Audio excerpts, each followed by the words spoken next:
The work of Cafh reflects the divine plan concretized by the offering of its members, the sons and daughters. To understand the work of Cafh and its realization, it is essential to see it as an evolutionary movement of consciousness that manifests itself both in the individual and in their actions in the world. The objective of this work is to fulfill the mission of Cafh in the world, which is to develop the inner life integrated in harmony with the environment, thus sustaining an evolutionary movement of the consciousness of humanity. At some point in my life, I realized that there was something beyond what the world offered me as possibilities for progress: material well-being, a profession or livelihood, starting a family, having friends. It is not that these goods were despised in themselves, it is that they did not fulfill me.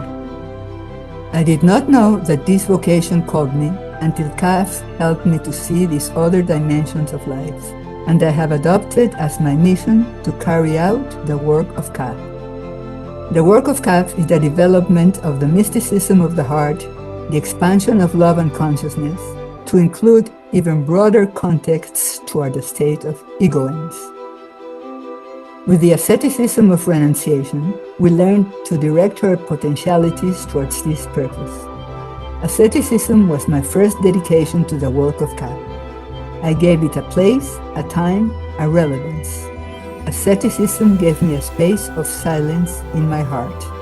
Later, it helped me respond to life situations with a broader and more comprehensive view of myself and the environment. Egoance, as a state of being, is the result of the materialization of the mother idea in the life of each soul, and it is constituted by both inner and outer work. Inner work consists of the expansion of consciousness, knowing oneself and recognizing oneself as part of the whole. Outer work is translated into actions oriented towards the common good as evidence of Caph's spiritual message. Egoance is the consciousness of the integral being and their connections, the human being connected to themselves, the human being connected to the environment, and the human being connected to transcendence. Developing this aspect of egoance is a vital and urgent need in the world we live in. As sons and daughters of Cafh, we are called to concretize this new reality. This work seems hard to accomplish because we are ordinary human beings with conditions, history, and context, performing a task that is not comprehensible to everyone. In inner work, we find resources such as hope and trust, both in the work itself and in our possibilities of carrying it out, and the will to transform desires into realities. We find meaning in our existence, and it is united to external work by offering our lives at the service of all beings in renunciation and participation. I think that each one responds according to their characteristics, experiences, and history. We are all useful and needed in our own way. I am available for what the work calls me to do. I trust that it knows me and knows what I can do. Our inner work is the sustenance of the work. True wealth lies in the search for the divine in one's own soul and in the cultivation of love for one's neighbor through a life oriented towards the common good. Our inner work connects us to the realm of silence, where our individuality meets the whole with the Divine Mother. The work of Cafh is expressed through vows. What answer do I give to the work of Cafh? The way in which the members of Cafh, the sons and daughters, respond to the call of their vocation to shape the work of Cafh on earth, here and now, has the commitment to vows as the rudder that guides our lives towards the fullness and realization of the work of Cafh in the world. Vows are not a burden of restrictions. They are our standard and our strength to live with transcendent meaning and thus to carry out the work of Cafh in a steadfast and coherent way. The vows are of silence, fidelity, obedience, and renunciation. The vow of silence, which leads us to deepen our knowledge of ourselves and to expand our love, is not just about being silent. It is the art of listening with the soul. It is the threshold of wisdom. By silencing the vain word, we allow our actions to speak louder than our lips. The vow of silence helps us turn aggression and destructive criticism into good thoughts. This generates deep empathy and unites the soul in a dialogue free of self-justification. I remember when I took my first vow, I was not aware of its meaning and significance. It was with time that I understood its immense importance, as it was the express declaration of my vocation. It was the act that connected me with the mystical body, with the great current, with the spirit of Cafh. This first vow opened the door for the other vows to enter. The vow of fidelity gives depth and meaning to life, and unites us to the Divine Mother with an unbreakable bond. Fidelity is the total coherence between what one feels, thinks, and does over time with the spiritual vocation.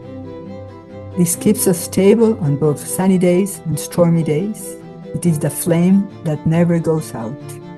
There is a tale about a monkey who ran his hand through the bars of a cage to pick up a banana that was outside and could not bring the banana to eat inside the cage, because while holding it, his hand could not cross the space between the bars, and he died of hunger, even holding a banana in his hand. Fidelity is the strength to let go of the attachments that bind us, allowing us to walk through our vocation with awareness and fullness. Fidelity helps us keep alive the original enthusiasm of the soul. To be faithful is to choose our spiritual unfolding, not for personal gain, but as an offering for the good of all humanity. By the vow of obedience, the soul remains in the great work and in the mystical body of Cafh. It helps us gain self-control, and it frees us from ego pride. Those who learn to obey for the sake of freedom discover that there are no longer any rulers, but two souls walking together towards the same destination. Obedience is misunderstood when it is seen as slavery. In reality, it is the force that guarantees true freedom. Without obedience, freedom is an illusion. Without freedom, obedience is submission. The river follows its course to reach the sea. The musician obeys his artistic creation to share it. By joining forces and goals, we stop being isolated islands to be part of a great mystical and social work. With the vow of renunciation, we conclude that it is necessary to give everything to love, absolutely everything. It is not a matter of depriving oneself of things or imposing suffering on oneself, but of a conscious choice to flow with life, assuming that renunciation of oneself is a natural law for evolution.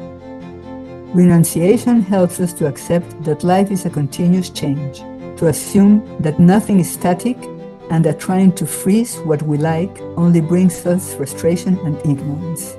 It helps us free ourselves from the cage of control, from the desire for things to be exactly as we want them to be. By letting go of unshakable expectations and the desire for control, we free ourselves from anger and victimization. This vow helps us understand that renunciation is the law of life, that having nothing, overcoming the desire to possess, is wealth, that gaining nothing, overcoming self-interest, ambition, and the desire to assert oneself, is serenity.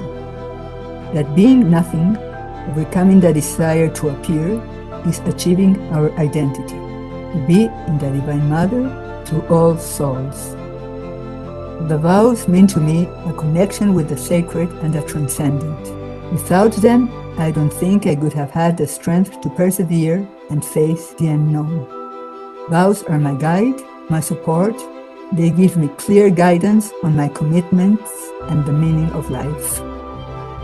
They propel and stimulate me not to stagnate, to continue with a slow and continuous step in my process of liberation. In short, vows guide me to carry out the process of spiritual unfolding and the state of egoance.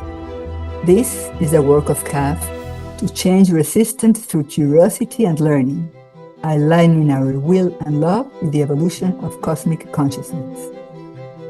We promote the work of Cafh when we live our vows in a coherent way, when we stop being the center of existence to become a soul among souls, when we respond to the call to transform the frenetic movement for suspension and immobility, agitation for peace, selfishness for offering, and uncertainty for a clear direction.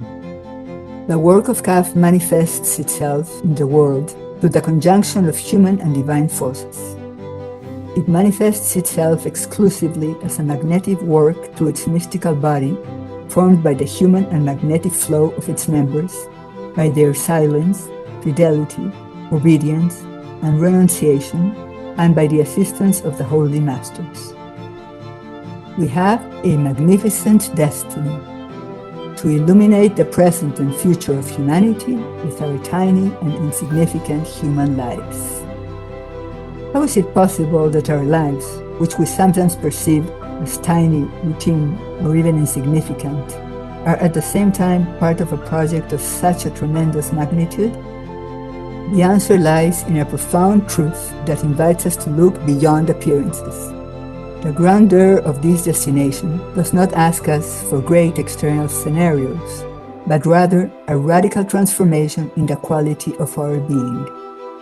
Our effective action is to identify that our consciousness and our will can transform daily life into sacred ground where the work of Cafh is concretized as a natural consequence of the spiritual unfolding of its members, the sons and daughters. What we do in the world expresses the state of consciousness of each one, our way of thinking, feeling, and acting. Any work we do is an expression of our being. To walk the path of unfolding, we have two fundamental engines. One is consciousness, which is the force that allows us to unveil the illusory and permanently expand our limits, which makes us realize that the whole is no longer the same after we act on it. This allows us to understand the effect that we have on all of existence. The other one is the will, the power that fulfills desires, what induces us to take the next concrete step and to live fully in the present without remaining in the simple observation of possibilities. For there to be a transformation, a conscious effort is necessary. When the individual will is applied to what consciousness determines, consciousness is transformed, it expands.